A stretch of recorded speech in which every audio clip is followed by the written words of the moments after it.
A fault is a weakness, a defect, a fracture. Faults divide, tear, and consume. Here in the city of Chester's Chasm, we struggle to maintain that precarious balance over the precipice in the earth, in our lives, and in our hearts. This story is about 4 teenagers with faults of their own. The fault between my faith and freedom. The fault between my family and identity. The fault between my life and death. The fault between my guilt and revenge. As these fractures grow, we stand at the edge and ask, what must we sacrifice to sate the void's endless hunger? Is it possible that the answer lies within all our faults?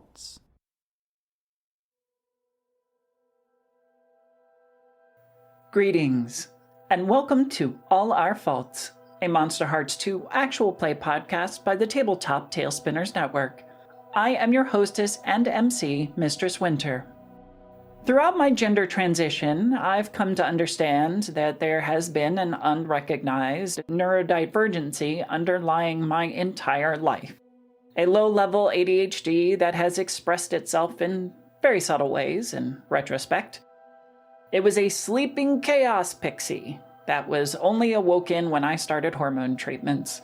Seriously, hormones changed about everything, including how my ADHD presented itself, such as increased distractibility, forgetfulness, and executive dysfunction, all leading to heightened stress and more frequent panic attacks because the meager management strategies I had cobbled together previously no longer worked. I certainly don't claim to be extremely neurospicy, probably a 1 out of 5 chili peppers, and I've been fortunate to be as functional as I have been. But as I prepare to leave an environment with a high degree of structure and discipline for the Wild West of the civilian job market, I look upon the fields of my professional, emotional, and mental skill sets and see that they bear little fruit due to unintentional neglect. I can only hope I find a way to manage myself in the face of the paralyzing fear I feel for the future. All of this to say, I am incredibly impressed and awed by those of you who thrive under much greater levels of neurodivergency. You have much greater challenges than most of us, often in environments unaccommodating to your needs, and yet you endure and often excel. My love goes out to all of you. In our last chapter, Sarah sprung her trap on our dear Solomon, targeting his public reputation and attempting to pin him with violent assault through her media feed.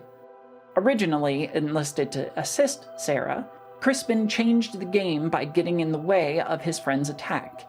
Saline rushed to Crispin's side, but in her panic to get him to the hospital, dropped her magic compact. Michael, unable to foil Sarah's plan, lured a battle-frenzied Solomon into the night, away from the witnesses, and into a fight with a mysterious predator. There are no major content warnings for this episode. Shoutouts and thank yous after the show.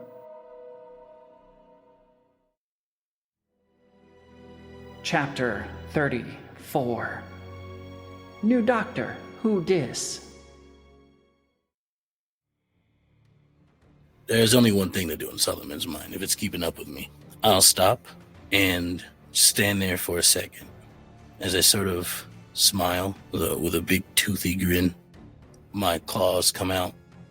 I get slightly more hairier as I start to do my full-on transformation, which isn't full wolf or anything. It's just hairy man with claws.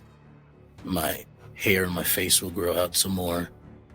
My face will almost become semi-wolf-like, and I'll tear off my shirt as I turn around and growl.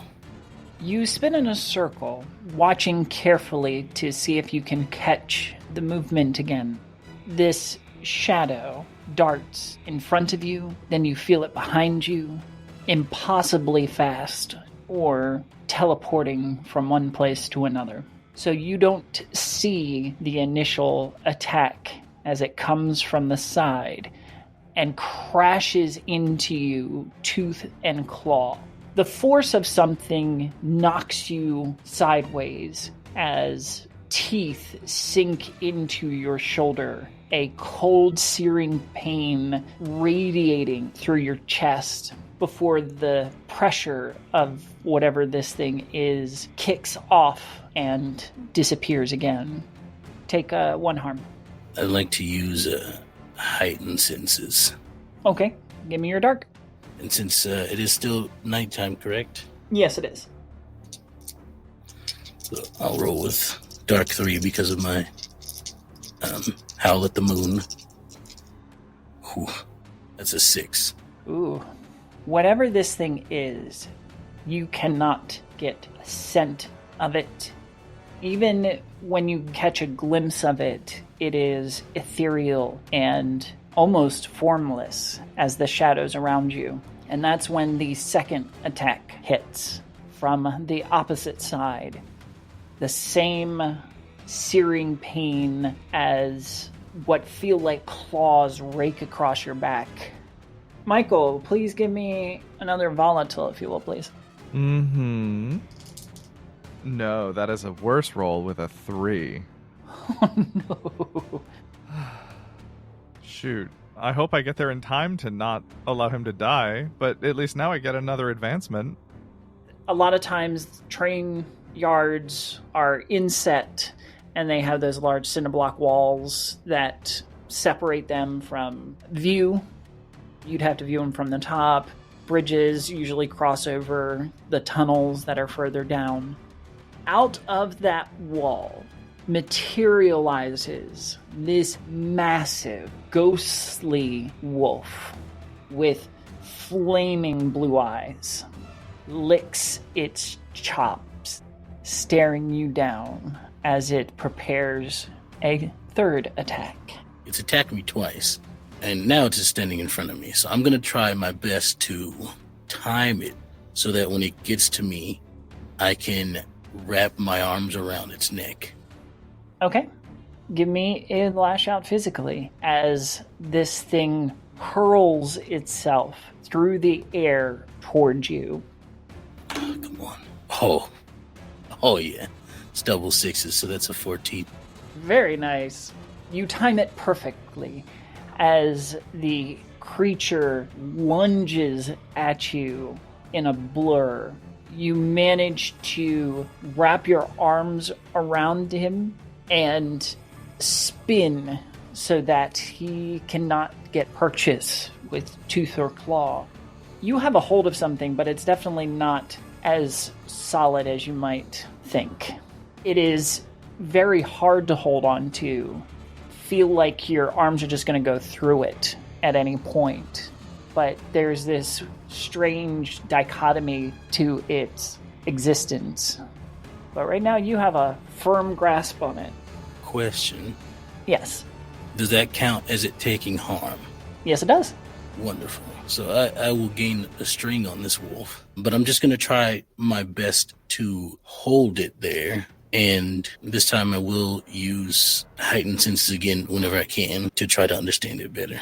I don't think I'm going to beat it this time, but I think it's a good time to learn more about it. Okay, we'll come back to you. Michael, are you changing up any tactics?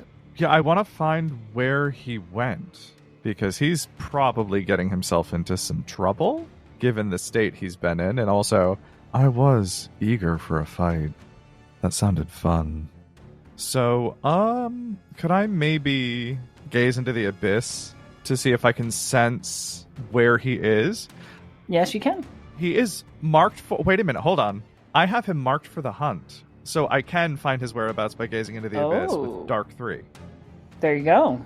12. There is blood on the air, and it wafts towards you, almost visible. It is so potent. The smell of blood and pain is fresh.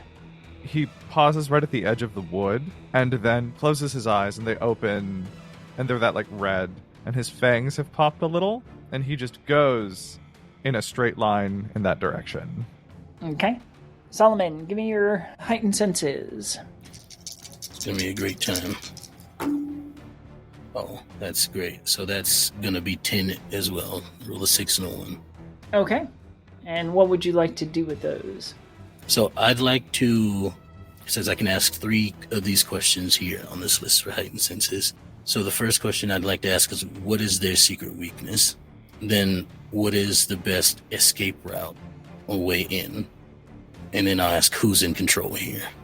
For their biggest weakness, judging by the almost quantum state that this creature is in, physical damage isn't as potent. Sound, however, may be more effective. As for your escape route, it seems to be able to phase through physical matter, so best thing would be to lose it somehow. Either set up a decoy or distract it, but you need to get it to lose you. And then who's in control here? Well, it seems to be a surprise you're meeting for both of you. This is a fight for control. What's your next move, Solomon, as it struggles against your hold? Since I still have it, I'm going to, and if I think sound is the best way to hurt it, I don't have anything loud on me besides, well, my throat muscles. So I'm going to scream right into his ear as loud as I can. Okay. Give me either a volatile or a dark. I'll take dark. Oh, that's so wonderful. That's 9, 12 total.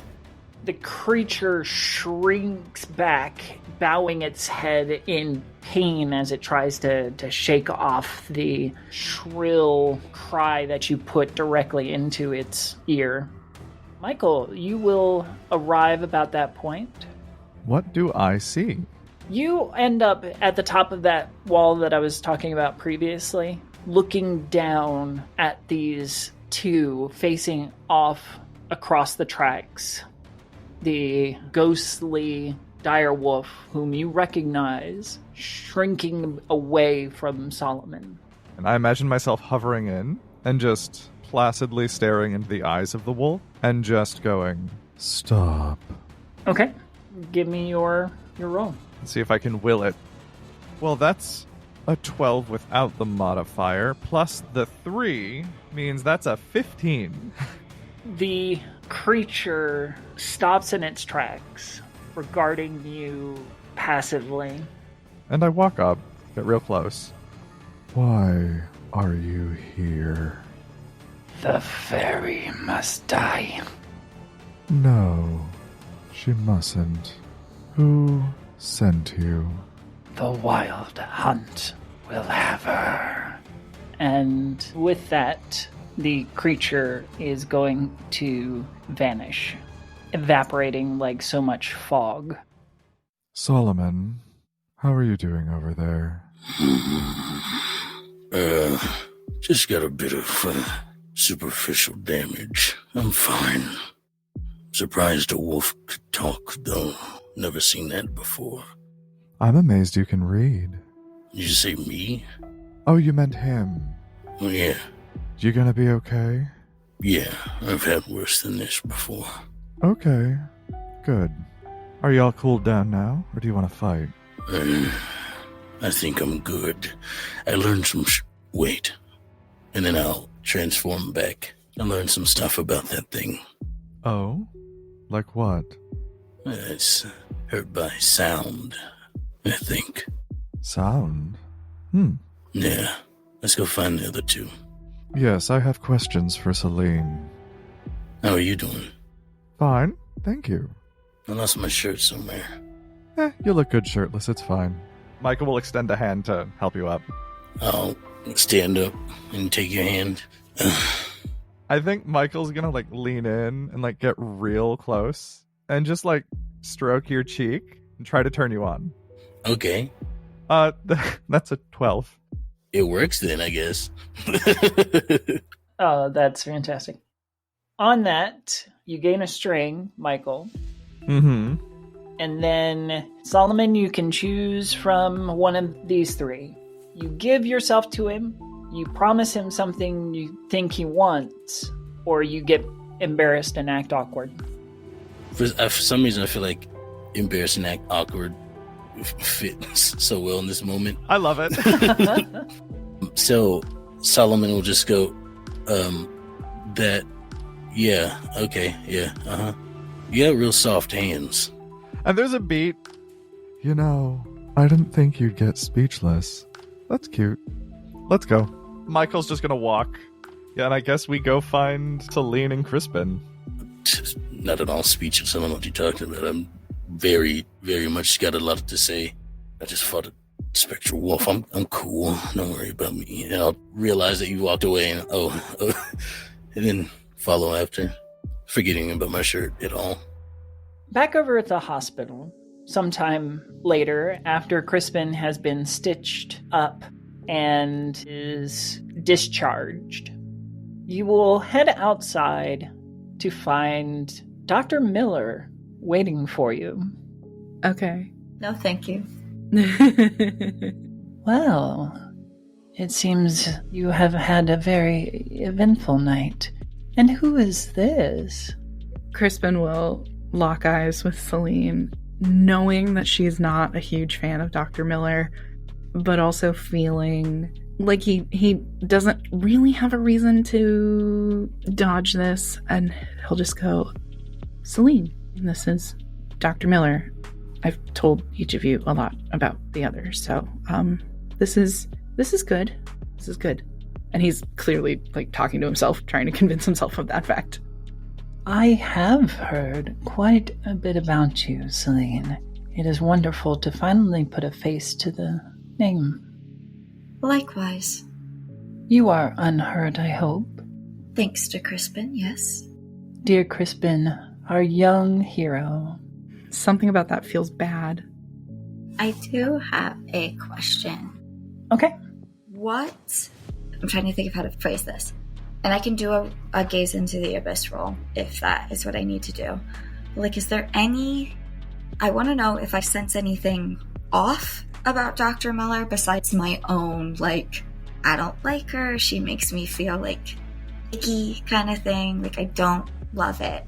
Also, if there's any familiarity, I have sensed or seen her presence, albeit I think I might have seen it from afar, is where my head is at right now. But if I've ever encountered it in any way before. Give me a gaze into the abyss. That is a 7. So I also have a question. I also want to ask a follow-up question to the abyss because I have the dark is coming move. Give me your questions. The question is, I don't want to ask about my hunter because I know it's on its way. It has 4 strings on me. I know that's coming. So my question is if Dr. Miller is also after me. Ooh, okay. You recall back at that night at the Cascade, the magical influence that was churning those ill intentions and that violence. And it all seemed to stem from this woman being so close and in her presence for the first time. There is a feeling not of kinship, but same calls to same. It's not exactly the same, but there is a familiarity in the energy around her. Having grown up around fairy illusions and magic, there's definitely something similar at play here. She doesn't seem the same as the woman that came and talked to the wolf, my hunter, while it was holding me, right? The voice is eerily similar. Fucking knew it! I knew it! Okay.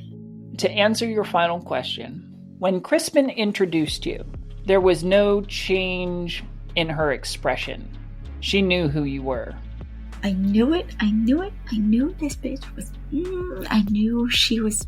Okay, thank you. Mm-hmm. I'm just gonna freak out about that information. It's fine. I think at this point, Solomon and Michael will arrive on the scene as well to find Crispin and Saline in an awkward conversation with Dr. Miller, whom I think only Michael has not yet met. No, I don't think I have met Dr. Miller. Well, this will be fun. And you definitely see a big old bite mark on Solomon's left side, and probably not the blood on his back, but he definitely has blood on his back. And a big old claw mark. And I am shirtless. There's eye contact from me that's just wasn't me. Not this time. Oh, Solomon. You really should get that looked at. The emergency room is right through here. I can cover the costs, of course. At the mention of his name, Crispin is gonna hobble over to Solomon and just be like, "Hey, are you good? Are you all right?" I'll be fine. Yeah, are you? Sorry about that. No, don't apologize to me. This was my fault. I told you not to trust Sarah Paisley. Yeah, at least now. And then I'll look at Dr. Miller and I'll say, we should talk soon about what you promised me. Not tonight, though. I have other things to do. Dr. Miller's right. You should really get checked out. That looks nasty. I've been bitten by worse and deeper. You know that's not comforting, right? I'm still alive, aren't I? That feels like an aggressively low bar. Bar's been low since I was a kid. Crispin is extremely uncomfortable with the way this conversation is mirroring the one he and Saline had in his hospital bed. I was just thinking that. Just a moment ago. And I think it's the first time he's ever been on this side of that conversation. And he has a little bit of a oh, got it. Yeah, that's weird. That's okay. The light bulb comes on. That's when Michael leans into you, Crispin, and is just like, are you like this with everyone? Or are you dating him too? It's good to see you too, Michael. Are you okay? Yeah, I'm fine. Saline, we need to have a chat. What's up? Is everything okay? Saline has not taken her eyes off of Dr. Miller. And Michael will trace that and... Oh, hello. Good evening. I'm Dr. Miller. And you are? Michael. Wonderful to meet you. I assume you're a friend of my dear Crispin's. Yes, are you Crispin's mother? Crispin, snorts. Saline honestly probably does too. Because she knows about Crispin's mother. Mm-hmm. And this bitch, she knows about Dr. Miller too. Therapist. Let's just say that Crispin's welfare has been put into my care. Peachy. Is everyone okay? Yeah, I think we're good. We should get Solomon stitched up and then maybe head back to our house to talk. And Crispin will look to Dr. Miller for permission of is it okay if I invite my friends over? Can I catch Crispin's eye at all? Can I catch any of the three of them's eye without Dr. Miller seeing? Oh, 100%. Probably everyone, including Dr. Miller, except Crispin, is my guess. No, I need it to be without Dr. Miller seeing. Give me a cold. Yes, 9. You have to pull that whole throwing eyes at someone, and then when she looks, you go, oh, I'm nothing. Fine. I want to catch Michael and Solomon. I would love to catch Crispin's eyes, but I do not have faith that that's going to happen or that he will pick up what I'm trying to put down. So I'm trying to catch Michael and Solomon's eyes and just shake my head. Yeah. You can get those two. Saline, why don't you come with me and I can bring you home? I'm going to look over at Crispin and Solomon, then just kind of slowly say, okay. Excellent. I can meet you there if you want. The hospital is right over my shoulder. Mm-hmm. Well, I think I'm going to take you up on that offer, Dr. Miller, and see if you could at least give me some gauze and stuff out of there. That's all I need. I know how to wrap this up myself. I assure you, I can handle the cost. Yeah, but then they charge for, buying some medical supplies or something. Come on. And then I'll just walk in. Would anyone like to wait with their friend? I'm already walking in. I'm through the door. I'm expecting her to follow. I'm sorry. Crispin is addressing Saline. You're probably exhausted. This has been a weird night for you. If you want to go with Michael, that's fine.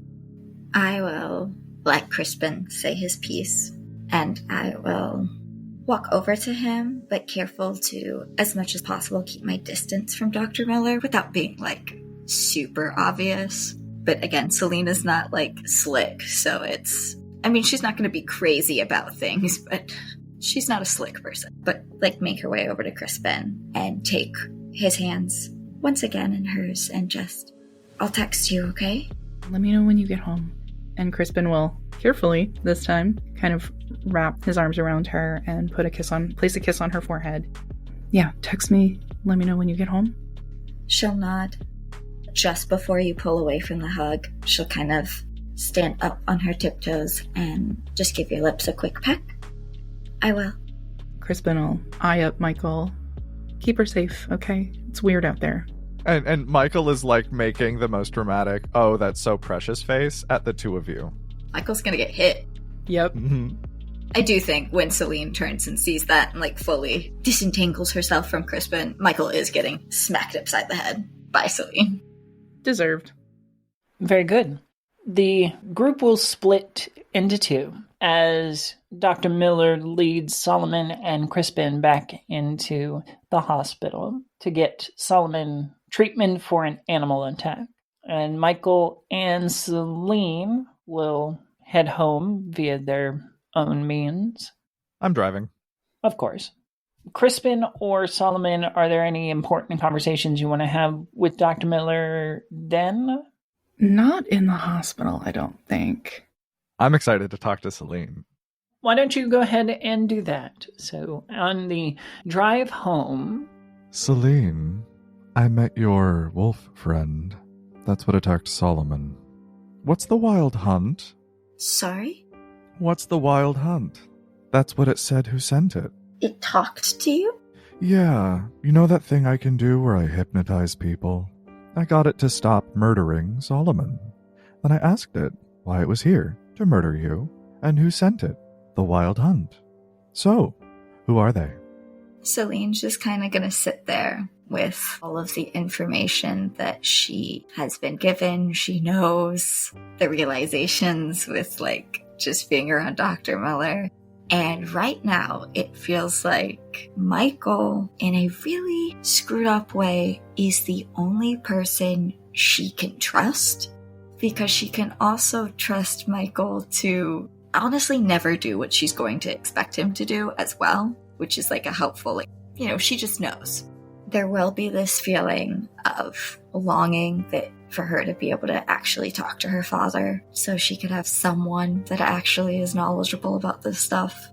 But she'll just kind of brush it off and take a breath and then look at Michael and say, this conversation stays between us, at least for the time being.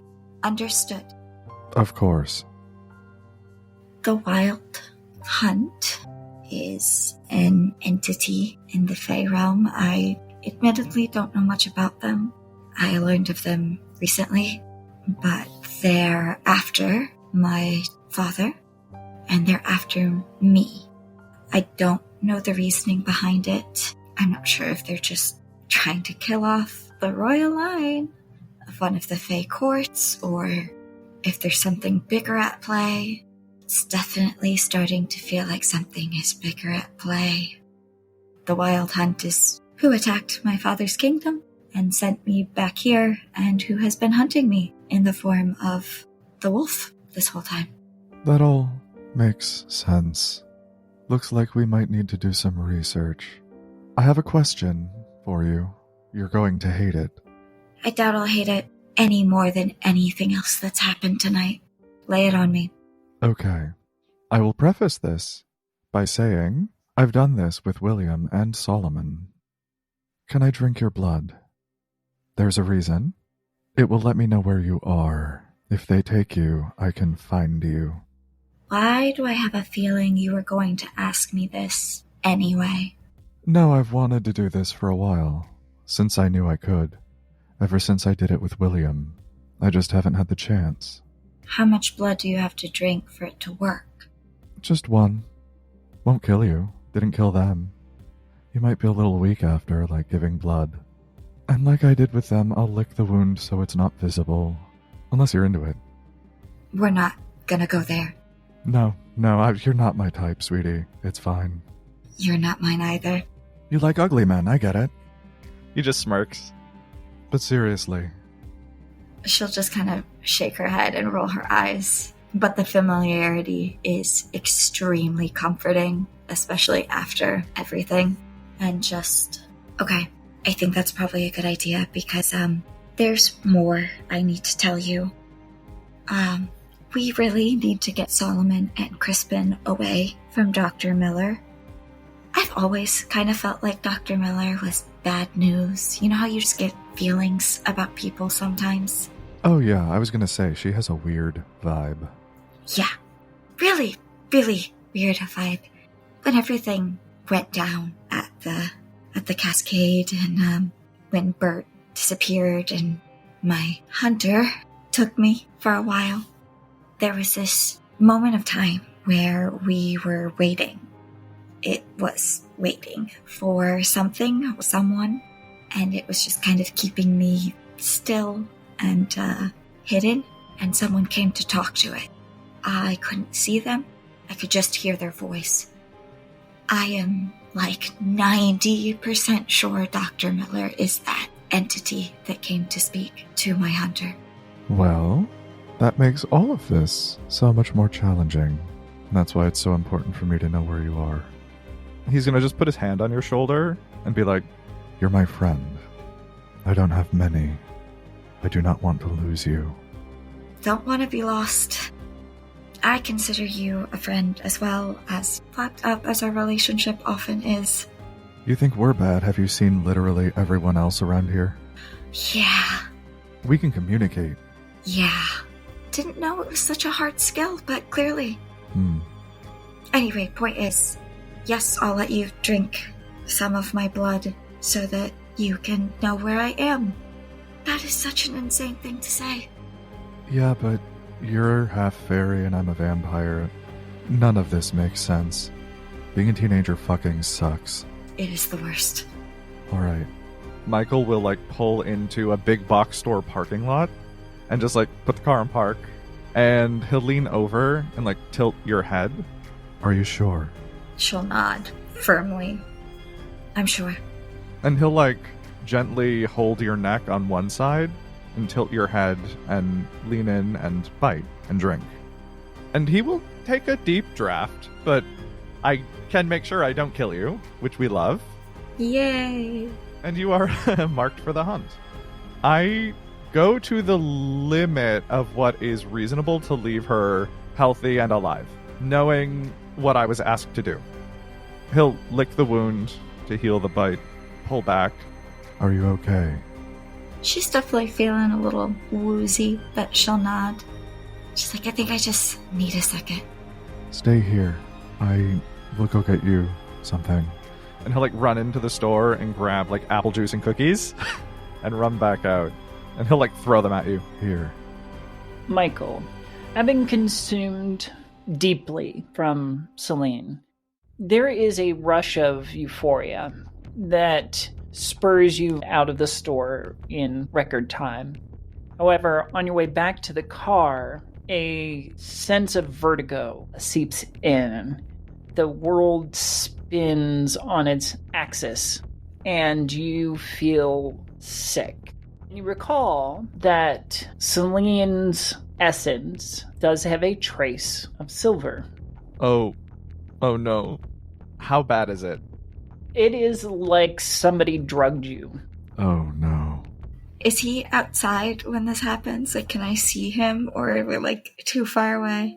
Yeah, you see him through the car kind of come to a slow stumbling stop. Yeah, I'm holding a plastic bag with stuff in it, and I'm doing a fighting game animation where I'm just going in circles. Yeah. Ugh. I'm gonna get out of the car as quickly as I can and rush over to Michael. Your blood. I need you to take me somewhere. Okay. I can do that. Then he'll, hand his keys to you with a shaky hand. And he's going to give the address to Daddy. Oh my god. I drank the blood. I need to turn it in to save my friends. Saline will take the keys and the bag, and as much as she can, put Michael's arm around her shoulders and just help him to the car. She'll get him settled, and then she'll get into the driver's seat and drive to the address he gave her.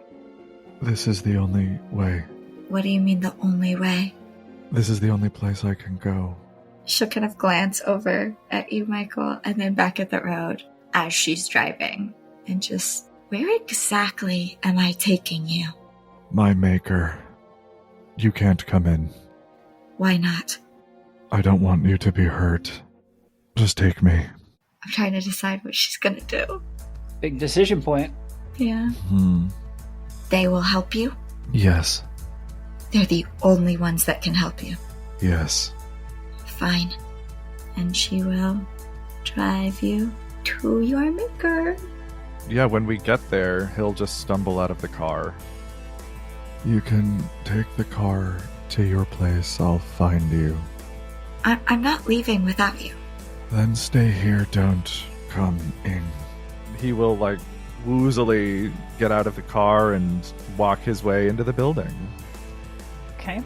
The security staff will let you up into the apartments where Vega is waiting, sitting at his desk when you are ushered in by staff that wanted to rush you up. He stands.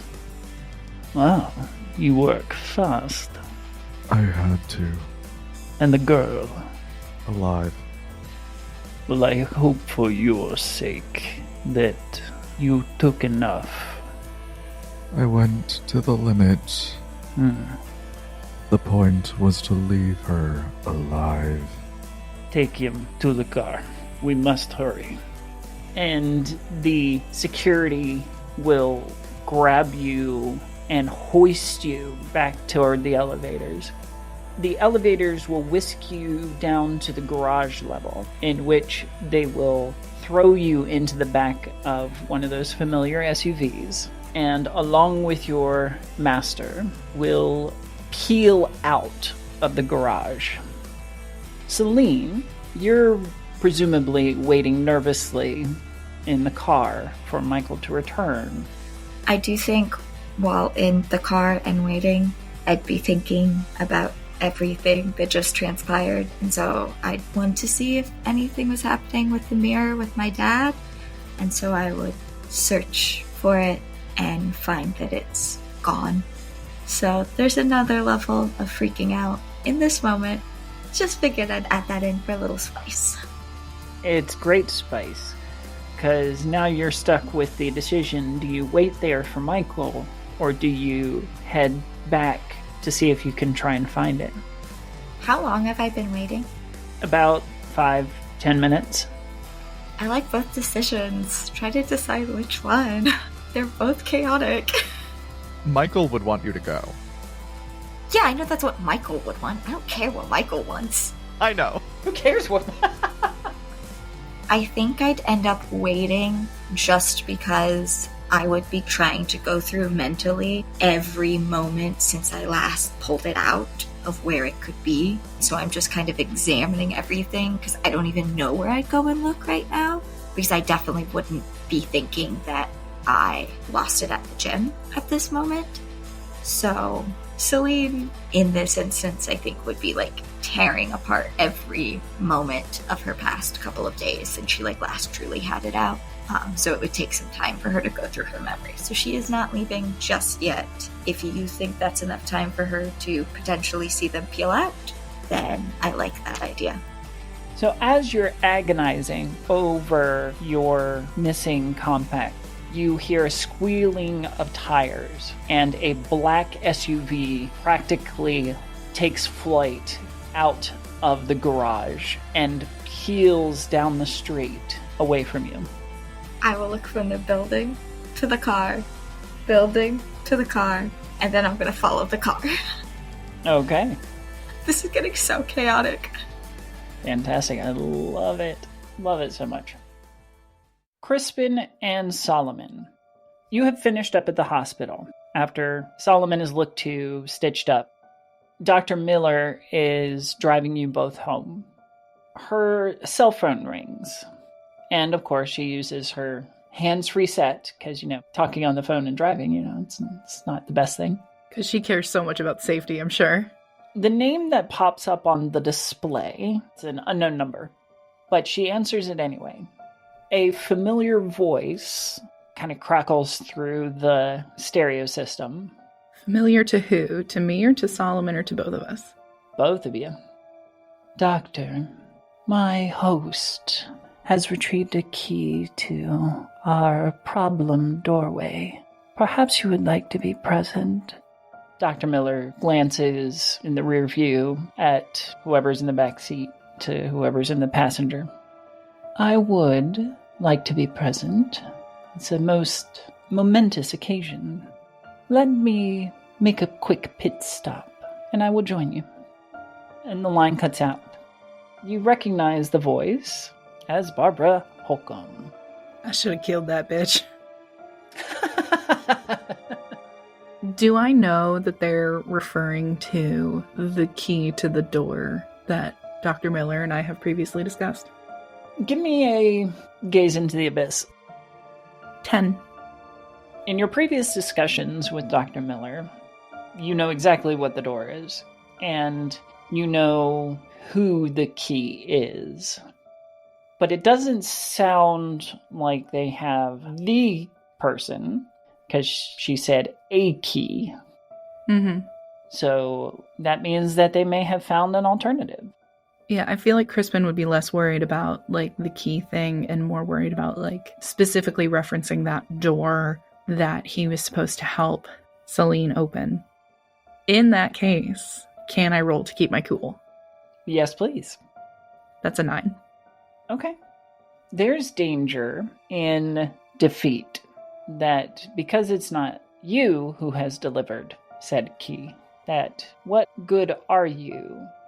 So perhaps it's better served if you find a way to be useful.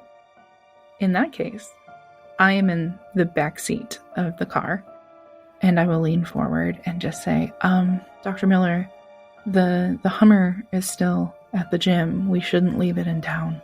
If you want to drop Solomon and I off, we can make sure it gets home. That is a good idea, I think. Especially since it now seems that I have a small gathering to attend. Of course. Is there anything you need from us before you leave? No, I believe that the situation is well in hand. Though, do stay in tonight. I may need your assistance should things go awry. Of course. We're both recovering from injuries. I think a quiet night in is just what the doctor ordered. But he's an awkward boy at heart. Very well. And she will drive you back to the gym and drop you off to collect the Hummer before taking off again in the direction of the woods. Michael, the vertigo and lightheadedness, the dizziness is palpable. You're clutching at the seat to keep some sense of stability. It does help that there are a couple of large security personnel on either side of you to provide a rock and a hard place. Well, my dear puppet, drinking from one of their kind is toxic to us. But your sacrifice will be honored soon. Just a little longer.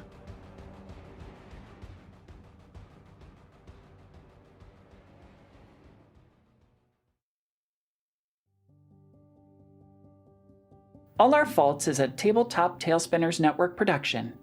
Creative director is Emma Kocar. The cast of All Our Faults includes Abby Marie Carter as Saline, Extell as Solomon, Juicy Garland as Michael, and Kat Kelly as Crispin. I have been your MC, hostess, and producer, Mistress Winter. If you'd like to hear more about TTN or the cast, please check out our socials in the show notes. TTN and Emma Kocar are Crit Award finalists. Voting is open until June 30th, so if you like this show and or network, consider voting for them at www.critawards.org. Whether you're neurodivergent or neurotypical, we are so happy you are on this journey with us. We wish your hearts all the support and care it needs, no matter what challenges you face. Thank you for listening. We'll see you next time.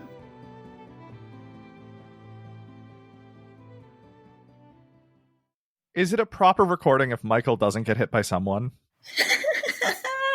Very fair. I don't think so at this point. We have standards. This has been a tale from the Tabletop Talespinners Network.